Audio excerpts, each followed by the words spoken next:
నమస్తే, నేను Gautami. Welcome to political corridor. ముందుగా హైలైట్స్ చూద్దాం. ఐఏఎస్ల బదిలీలతో తలబొప్పి, మలివిడత బదిలీలపై అనిశ్చితి, సీనియర్ మంత్రులను పట్టించుకొని అఖిలప్రియ. తెలంగాణలో ఆపరేషన్ ఆకర్ష్కు సిద్ధమవుతున్న బీజేపీ. కారిడార్లోకి ఎంట్రై ఈ డీటెయిల్స్ చూద్దాం.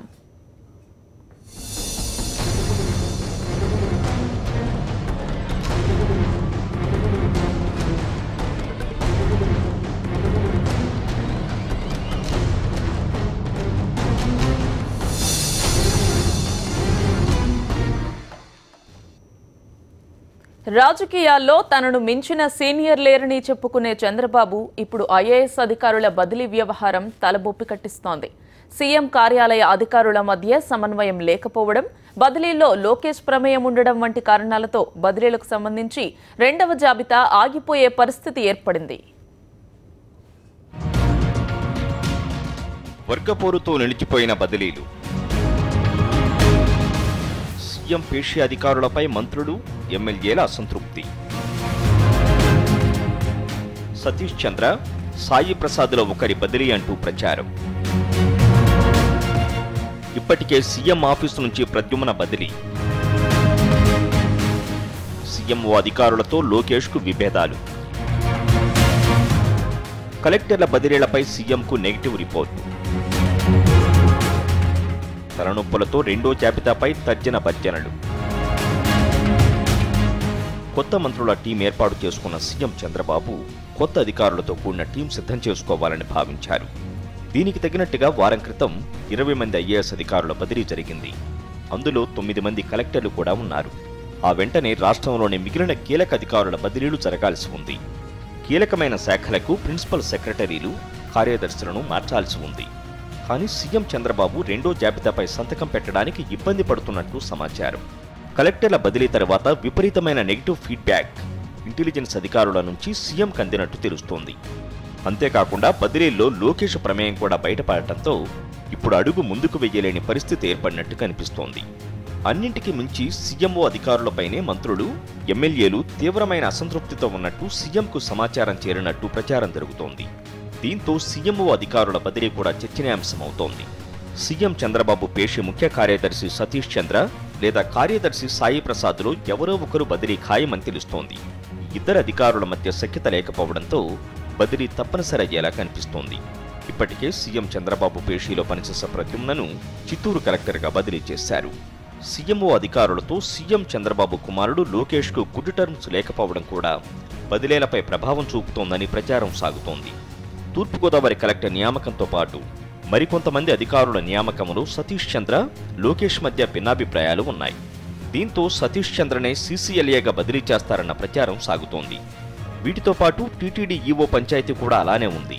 ఉత్తరాది తెలుగు ఐఏఎస్ అధికారుల మధ్య విభేదాల కారణంగా టీటీడీ ఈవో పంచాయతీ రచ్చకెక్కింది. జవహర్ రెడ్డికి ఇవ్వాలని ఓ వర్గం, ఏకే సింఘాల్కి ఇవ్వాలని మరో వర్గం పట్టుబట్టడంతో సంక్లిష్టంగా మారింది. ఇలా సమస్యలు చుట్టుముట్టడంతో సీఎం చంద్రబాబు రెండో జాబితాపై సంతకం పెట్టలేని పరిస్థితికి తెచ్చాయి.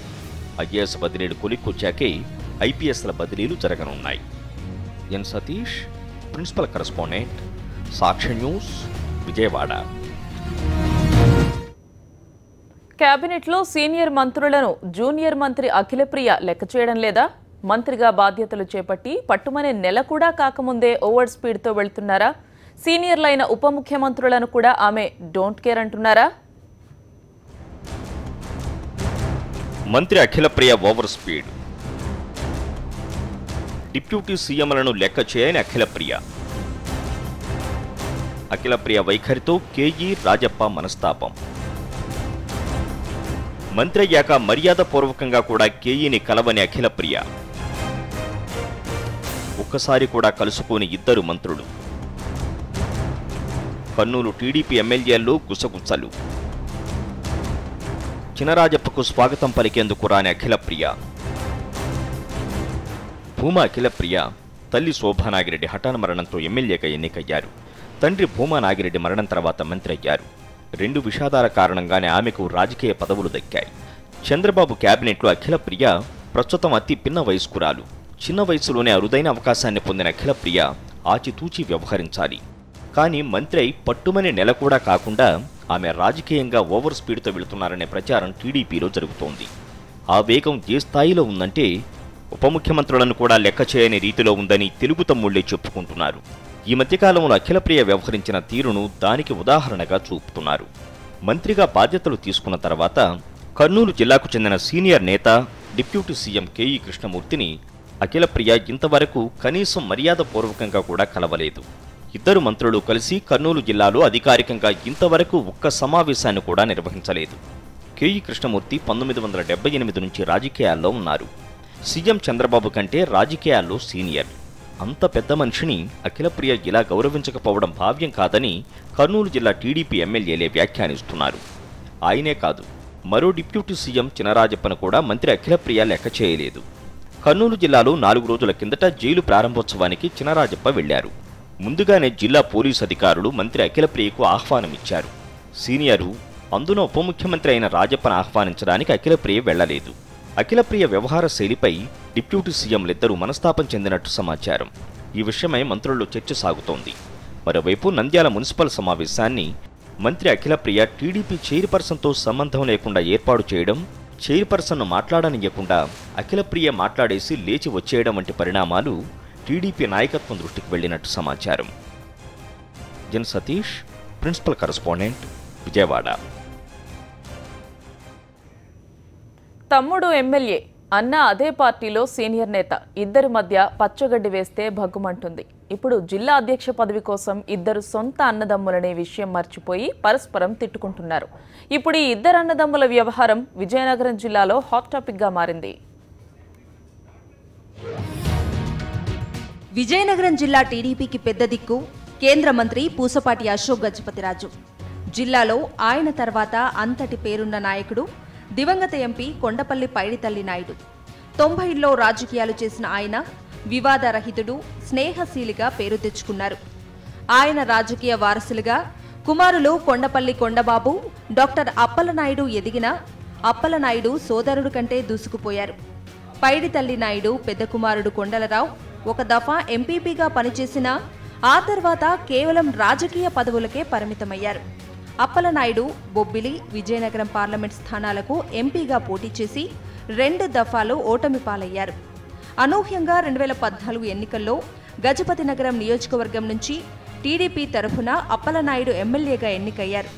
నాటి నుంచి ఆయనపై అనేక ఆరోపణలు వెల్లువెత్తాయి. విద్యుత్ షిఫ్ట్ ఆపరేటర్ల పోస్టులు మొదలుకొని అంగన్వాడీ కార్యకర్తలు, రేషన్ డీలర్ల వరకు లక్షలాది రూపాయలు వసూలు చేసి అడ్డగోలుగా పార్టీ వారికి కట్టబెట్టారనే అభియోగాలు ఎదుర్కొన్నారు. దీనిపై అనేకసార్లు టీడీపీ నేతలతో పాటు ఆయన సోదరుడు కొండపల్లి కొండలరావు సైతం పార్టీ అధినేత చంద్రబాబుకు ఫిర్యాదు సైతం చేశారు. దీంతో అప్పటి నుంచి ఇద్దరి సోదరుల మధ్య విభేదాలు తారాస్థాయికి చేరాయి. చీపురుపల్లి ఎమ్మెల్యే మృణాలినిని మంత్రివర్గం నుంచి తప్పించడంతో జిల్లాలో మేజర్ కమ్యూనిటీ కాపులకు కనీసం జిల్లా పార్టీ అధ్యక్ష పదవినైనా ఇవ్వాలన్న డిమాండ్ ఊపందుకుంది. ఈ పదవి కోసం ఎమ్మెల్యే కేఏ నాయుడు, ఆయన సోదరుడు కొండబాబు తీవ్ర ప్రయత్నాలు మొదలెట్టారు. ఎవరికి వారు వేర్వేరు సభలు పెట్టుకుని అన్నదమ్ములన్న సంగతి మరిచి తిట్టుకోవటం మొదలెట్టారు. అన్న కొండలరావు నియోజకవర్గంలో బలపడితే తనకు ఇబ్బంది ఎదురవుతుందనో, తనకన్నా బలమైన నాయకుడు అవుతాడనే భయమో తెలియదు కానీ ఆయన్ను మొదటి నుంచి అప్పలనాయుడు దూరం పెడుతున్నారు. భీమసంగి షుగర్ ఫ్యాక్టరీ చైర్మన్ పదవిని కొండబాబు ఆశిస్తే ఎమ్మెల్యే హోదాలో వేరొకరికి కట్టబెట్టే ప్రయత్నం చేశారు. నియోజకవర్గ క్యాడర్ అండా తన వైపే ఉండాలని, అన్నవైపు వెళ్లకూడదని వార్నింగ్ ఇచ్చినట్లు సమాచారం. తానేం తక్కువ తినలేదన్నట్లు అన్న సైతం తమ్ముడితో తాడో పేడో తేల్చుకోవడానికి సన్నద్ధమయ్యారు. నియోజకవర్గంలో తనకంటూ ఓ ప్రత్యేక వర్గం తయారు చేసుకోవడమే కాకుండా తమ్ముడి జోరుకు చెక్ పెట్టాలని రాజకీయ ఎత్తుగడలు వేయటం మొదలుపెట్టారు. ఫలితంగా వారం క్రితం కార్యకర్తలతో మీటింగ్ ఏర్పాటు చేసిన ఎమ్మెల్యే కేఏ నాయుడు అన్నపైనే నిప్పులు చెరిగారు. తనకు మంత్రి పదవి రాకుండా అన్నే అడ్డుకున్నాడని, రోజుకొక పిటిషన్ తనపై పెట్టిస్తున్నారని తీవ్ర పదజాలంతో కార్యకర్తల ముందు చిందులు తొక్కారు. గజపతినగరం నియోజకవర్గం టీడీపీలో ఇప్పుడు అన్నదమ్ముల సవాల్ నడుస్తోంది. Eshwar, senior correspondent, Vizianagaram. Operation ఆకర్ష్కు తెలంగాణలో బీజేపీ శ్రీకారం చుట్టబోతోందా? అమిత్ షా పర్యటన సందర్భంగా కండువాలు కప్పే కార్యక్రమం చేపట్టాలనుకుంటోందా? అధికార టీఆర్ఎస్ ను వ్యతిరేకించే వారిని, కాంగ్రెస్ లో ఎమడలేకపోతున్న వారిని తమ వైపు తిప్పుకోవాలనుకుంటోందా? తెలంగాణ బీజేపీలో ఏం జరుగుతోంది? ఆపరేషన్ 7 స్టేట్స్ మిషన్లో తెలంగాణను చాలా కీలకంగా భావిస్తోంది బీజేపీ నాయకత్వం. వచ్చే ఎన్నికలకు ఇప్పటి నుంచే తమ వ్యూహాలకు కమలనాథులు పదును పెడుతున్నారు. తెలంగాణలో మెజారిటీ స్థానాలు సాధించాలంటే ఏం చేయాలనే దానిపై సుదీర్ఘ కసరత్తు మొదలుపెట్టిన బీజేపీ జాతీయ నాయకత్వం ఆపరేషన్ ఆకర్ష్కు పెద్దపీట వేయాలనుకుంటోంది. తెలంగాణలో అధికార టీఆర్ఎస్కు వ్యతిరేకంగా ఎవరున్నారు, సరైన వేదిక కోసం ఎదురు చూస్తున్న వాళ్ళెవరు, కాంగ్రెస్ నుంచి బయటకు రావాలని చూస్తున్నదెవరు, పార్టీలతో సంబంధం లేకుండా వ్యక్తిగతంగా ప్రజల్లో మంచి పేరున్న వాళ్ళెవరు, అధికార పార్టీలో ఇమడలేకపోతోందెవరు, ఇటువంటి వారిపై దృష్టి సారించింది అమిత్ షా అండకు. బూత్ స్థాయి నుంచి పార్టీని పటిష్టం చేస్తూనే ఇతర పార్టీల్లో మంచి పేరున్న పట్టున్న నాయకులను బీజేపీలోకి తీసుకురావాలనే ఆలోచన చేస్తున్నారు కమలనాథులు. ఇందులో భాగంగా రాష్ట్ర స్థాయి నేతల నుంచి మండల స్థాయి నేతల వరకు అందరినీ గమనిస్తున్నారు. గతంలో ఎమ్మెల్యేలుగా గెలిచి ప్రస్తుతం అవకాశం కోసం ఎదురు చూస్తున్న వారితో పాటు ఎంపీటీసీలు, జడ్పీటీసీలను తమ వైపు తిప్పుకోవాలనుకుంటున్నారు. పార్టీలోకి ఇతరులను తీసుకునే విషయంలో అవకాశాలు వదులుకోవద్దని భువనేశ్వర్లో జరిగిన జాతీయ కార్యవర్గ సమావేశంలో తెలంగాణ బీజేపీ నేతలకు హితోపదేశం చేసినట్టు సమాచారం. జాతీయ నాయకత్వం ఇచ్చిన ఆదేశాలతో ఇప్పుడు తెలంగాణ కమలనాథుల అన్వేషణ మొదలుపెట్టారు. ఏ జిల్లాలో ఏ నాయకులున్నారు, ఎవరు కమలంగూటికి చేరతారనే దానిపై నివేదికలు రూపొందిస్తున్నారు. అంతేకాదు, కుదిరితే మే నెలలో అమిత్ షా పర్యటన సందర్భంగా కొందరికి కండువాలు కప్పాలనే ప్రయత్నాలు కూడా ఊపందుకున్నాయి. A Satish Kumar, correspondent. Political కారిడార్లో షార్ట్ బ్రేక్ తీసుకుందాం. Stay with us.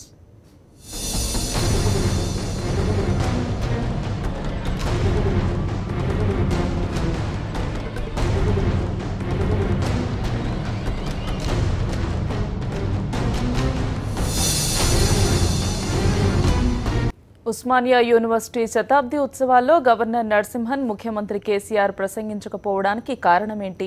తెలంగాణ ఉద్యమంలో కీలక పాత్ర పోషించిన ఉస్మానియా యూనివర్సిటీతో ముఖ్యమంత్రి కేసీఆర్కు పొసగడం లేదా?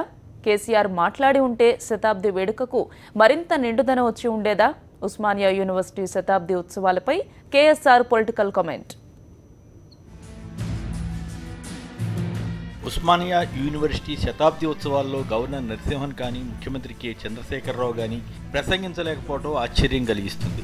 ఎంతో గొప్పగా భావించిన ఈ కార్యక్రమంలో ఈ పరిస్థితి రావడం సంతోషించే విషయం కాదు. ఎందువల్లనో కానీ కేసీఆర్కు ఉస్మానియా యూనివర్సిటీకి మధ్య చాలా కాలంగా అంతగా పొసగడం లేదు. ఇందులో రెండు వైపులా లోపాలు ఉండి ఉండవచ్చు. అయినా అంతా సంయమనం పాటించి ఉత్సవాన్ని విజయవంతం చేయించి ఉండవలసింది. అలా చేసి ఉంటే యూనివర్సిటీకి గౌరవ ప్రఖ్యాతులు మరింతగా పెరిగేవి. కేసీఆర్ ముఖ్యమంత్రి అయిన తర్వాత ఇంతవరకు ఉస్మానియాలోకే వెళ్లలేదట. అలాగే కొన్ని విద్యార్థి సంఘాలు కేసీఆర్ పట్ల వ్యతిరేకతతో వ్యవహరించాయి. ఉద్యోగ నియామకాల విషయాల్లో కానీ ఇతర సమస్యల్లో కానీ ఆయా సంఘాలు పలుమార్లు ఆందోళనకు దిగాయి. తెలంగాణ ఉద్యమ సమయంలో యూనివర్సిటీ ద్వారాల వద్ద ఎప్పుడూ ఇనుపకంచెలే దర్శనమిస్తుండేవి. తెలంగాణ వచ్చిన తర్వాత కూడా కొన్నిసార్లు అలాంటి పరిస్థితి కొనసాగుతుండడం దురదృష్టం. దీనికి రాజకీయ కారణాలు కూడా ఉండవచ్చు. ఆయా విద్యార్థి సంస్థల వెనుక రాజకీయ పార్టీల ప్రేరేపణ కూడా ఉంటుందన్న అభిప్రాయం ఉంది. అయినా 100 ఏళ్ల ఉత్సవాన్ని అంతా కలిసికట్టుగా చేసుకోగలిగి ఉంటే బాగుండేది. ఈ 3 రోజుల్లోనే అంతా అయిపోదు. కేసీఆర్ కూడా ఉస్మానియా విద్యార్థే. ఆయన ఆంగ్లం, తెలుగు, హిందీ భాషల్లో మంచి ప్రావీణ్యం కలిగిన నేత. ఆయన అద్భుతమైన ఉపన్యాసం ఇవ్వడానికి అవకాశం ఉండేది. కేసీఆర్ తెలంగాణ ఉద్యమ సమయంలో దీక్షకు దిగినప్పుడు అరెస్ట్ అయ్యారు. అప్పుడు పోలీసులు ఆయన్ను ఖమ్మంకి తరలించడం, అక్కడ ఆయన ఆసుపత్రిలో జ్యూస్ తీసుకుని దీక్ష విరమించడం, దాంతో ఉస్మానియా యూనివర్సిటీలో తీవ్రమైన వ్యతిరేకత రావడం, తదుపరి కేసీఆర్ మళ్లీ దీక్ష కొనసాగించడం, అక్కడి నుంచి నిమ్స్కు తరలివచ్చి అక్కడ కూడా దీక్ష నడపడం, కాంగ్రెస్ హైకమాండ్ తెలంగాణ ప్రకటించడం వంటి ఘట్టాలు గుర్తు చేసుకుంటే ఉస్మానియా యూనివర్సిటీకి ఉద్యమంలో ఎంత కీలక భూమిక ఉందన్నది అర్థం చేసుకోవచ్చు. నిజానికి ఆ ఘటనే కేసీఆర్ రాజకీయ జీవితంలో పెద్ద మలుపైంది. అది చివరికి ఆయన అధికారానికి సోపానం అయింది. అయినా ఆ తర్వాత కూడా ఉస్మానియాలో కేసీఆర్ సొంత బలగాన్ని పెంచుకోలేకపోయారు. అక్కడ ఉన్న సమస్యలను పూర్తిగా కాకపోయినా కొంతవరకైనా పరిష్కరించగలిగి ఉంటే పరిస్థితి ఇలా ఉండేది కాదేమో. టీఆర్ఎస్ ఆవిర్భావం సందర్భంగా లక్షల మందిని ఉద్దేశించి కేసీఆర్ ప్రసంగిస్తున్న తరుణంలో ఒకరోజు ముందుగా కొన్ని వందల మంది విద్యార్థులు, మేధావులను ఉద్దేశించి ప్రసంగించే అవకాశాన్ని కేసీఆర్ వదులుకోవాల్సి రావడం ఆయన చరిత్రకు మచ్చే అవుతుంది. అలాగే ఒక గొప్ప కార్యక్రమంలో ముఖ్యమంత్రిని మాట్లాడనివ్వబోమని విద్యార్థి సంఘాలు చెప్పడం, అందుకు అనుగుణంగా ఆందోళనకు దిగడం, వారిని అరెస్ట్ చేయవలసి రావడం వంటివి కూడా సబబుగా అనిపించవు. ఎన్ని సమస్యలైనా ఉండవచ్చు, కానీ ఇదొక ప్రత్యేక సందర్భం. దాని పవిత్రతను అందరూ కాపాడుకోగలిగి ఉంటే 100 ఏళ్ల ఉస్మానియా యూనివర్సిటీకి మరింత శోభ వచ్చి ఉండేది. సదాశయంతో ఏర్పాటు చేసిన వర్సిటీ రాజకీయ జోక్యం కారణంగా అస్తవ్యస్తంగా మారింది. సమస్యలు చుట్టుముట్టడంతో పాలన గాడి తప్పింది. అధ్యాపకులు, విద్యార్థులు ఆందోళన బాట పట్టినా ప్రభుత్వాలు స్పందించకపోవడం రాజకీయ దుమారం రేపుతోంది. 2008లో అప్పటి ముఖ్యమంత్రి వైఎస్ రాజశేఖర్ రెడ్డి కరీంనగర్లో దాదాపు 200 ఎకరాల్లో శాతవాహన విశ్వవిద్యాలయం ఏర్పాటు చేశారు. దశల వారీగా దాన్ని అభివృద్ధి చేసేలా ప్రణాళికలు రూపొందించారు. ఆయన అనంతరం పట్టించుకునేవారు లేక ఇప్పుడా యూనివర్సిటీ సమస్యలతో విలవిల్లాడుతోంది. జిల్లాకు చెందిన నేతలు కేంద్ర, రాష్ట్ర ప్రభుత్వాల్లో కీలక పదవుల్లో ఉన్నప్పటికీ వర్సిటీ గోడు పట్టించుకున్న దాఖలాలు లేవు. యూనివర్సిటీని ఎవరూ పట్టించుకోకపోవడంతో వైఎస్ఆర్ కాంగ్రెస్ పార్టీ కార్యకర్తలే ఆందోళన బాట పట్టారు. యూనివర్సిటీకి శాశ్వత వీసీని నియమించి సమస్యలు పరిష్కరించాలని కలెక్టరేట్ ముందు ధర్నా నిర్వహించారు. ప్రభుత్వం స్పందించి సమస్యలను పరిష్కరించకుంటే ఆందోళన ఉధృతం చేస్తామని హెచ్చరించారు.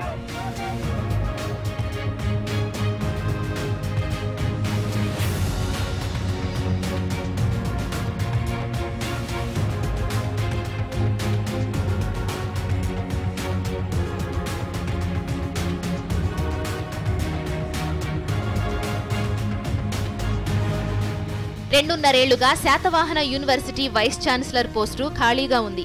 గతేడాది ఇన్ఛార్జి వీసీగా greater Hyderabad municipal commission Janardhan రెడ్డిని నియమించినప్పటికీ ఆయన హైదరాబాద్ పైనే ప్రత్యేక దృష్టి పెట్టడంతో యూనివర్సిటీకి సమయం కేటాయించడం లేదు. యూనివర్సిటీలో పట్టుమని 10 మంది కూడా నాన్ టీచింగ్ సిబ్బంది లేరు. వర్సిటీలో ప్రస్తుతం ఒక ప్రొఫెసర్, 22 మంది అసిస్టెంట్ ప్రొఫెసర్లు మాత్రమే ఉన్నారు. సమస్యలతో విద్యార్థులు, అధ్యాపకులు ఇబ్బందులు పడుతున్నా బడ్జెట్లో తగిన కేటాయింపులు జరపడం లేదు. అస్తవ్యస్తంగా ఉన్న వర్సిటీ గాడిలో పడాలంటే పర్మనెంట్ వీసీని నియమించడంతో పాటు 200 కోట్ల రూపాయలు అవసరమని నివేదికలు చెప్తున్నాయి.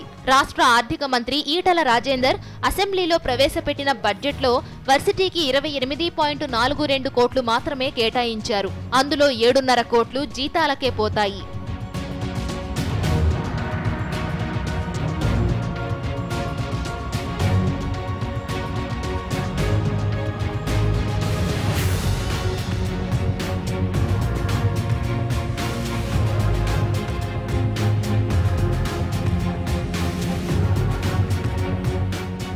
అభివృద్ధి దేవుడెరుగు. కొందరు రాజకీయ నాయకులు తమ స్వార్థ ప్రయోజనాల కోసం వర్సిటీ భూములపైనే కన్నేశారు. ఇప్పటికే వర్సిటీ భూమిలో సబ్స్టేషన్ ఏర్పాటుకు అధికార పార్టీ నేతలు మంత్రి ఈటల రాజేందర్తో శంకుస్థాపన చేయించారు. దీనిపై విద్యార్థులు, అధ్యాపకులు ఆందోళన వ్యక్తం చేయడంతో అది పునాది రాయికే పరిమితమైంది. Vijender Reddy, principal correspondent, Karimnagar.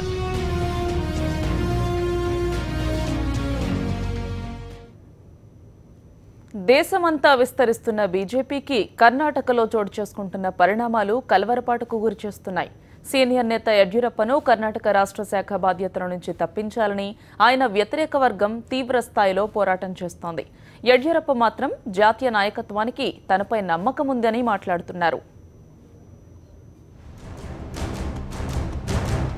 కర్ణాటక బీజేపీలో కలకలం. యడ్యూరప్ప, ఈశ్వరప్ప మధ్య విభేదాలు. యడ్యూరప్పకు వ్యతిరేకంగా పెరుగుతున్న అసమ్మతి స్వరాలు. యడ్యూరప్పను రాష్ట్ర అధ్యక్ష పదవి నుంచి తొలగించాలని డిమాండ్. మే 10 వరకు గడువు విధించిన ఈశ్వరప్ప వర్గం. మరో ఏడాదిలో ఎన్నికలు జరగనున్న కర్ణాటకలో బీజేపీకి కొత్త సమస్యలు చుట్టుముడుతున్నాయి. వచ్చే ప్రభుత్వం మాదేనని బీజేపీ గొప్పగా చెప్పుకుంటున్నా అక్కడి రాష్ట్ర శాఖలో అంతర్గత విభేదాలు తారాస్థాయికి చేరాయి. యడ్యూరప్పను బీజేపీ రాష్ట్ర శాఖ అధ్యక్ష పదవి నుంచి తొలగించాలనే డిమాండ్ గట్టిగా వినిపిస్తోంది. యడ్యూరప్ప స్థానంలో శాసన మండలిలో విపక్ష నేత ఈశ్వరప్పను నియమించాలనే వాదనలు వినపడుతున్నాయి. కర్ణాటకలో జరిగిన 2 ఉప ఎన్నికల్లో బీజేపీ ఓటమి పాలవడాన్ని యడ్యూరప్ప వ్యతిరేక వర్గం సాకుగా చూపుతోంది. ఈ ఎన్నికను యడ్యూరప్ప చాలా ప్రతిష్టాత్మకంగా తీసుకొని ప్రచారం చేసినా బీజేపీ ఓటమి పాలైంది. యడ్యూరప్పను తొలగించాలని సీనియర్ నేత, కర్ణాటక శాసన మండలిలో విపక్ష నాయకుడు కెఎస్ ఈశ్వరప్ప గట్టిగా డిమాండ్ చేస్తున్నారు. సంస్థను రక్షించండి పేరుతో బెంగళూరులో నిర్వహించిన సమావేశంలో 2 వర్గాల నాయకులు సీనియర్ నేతల ముందే బాహాబాయికి దిగారు. యడ్యూరప్ప వర్గానికి చెందిన పుట్టుస్వామిని ఈశ్వరప్ప వర్గీయులు నెట్టిపడేశారు.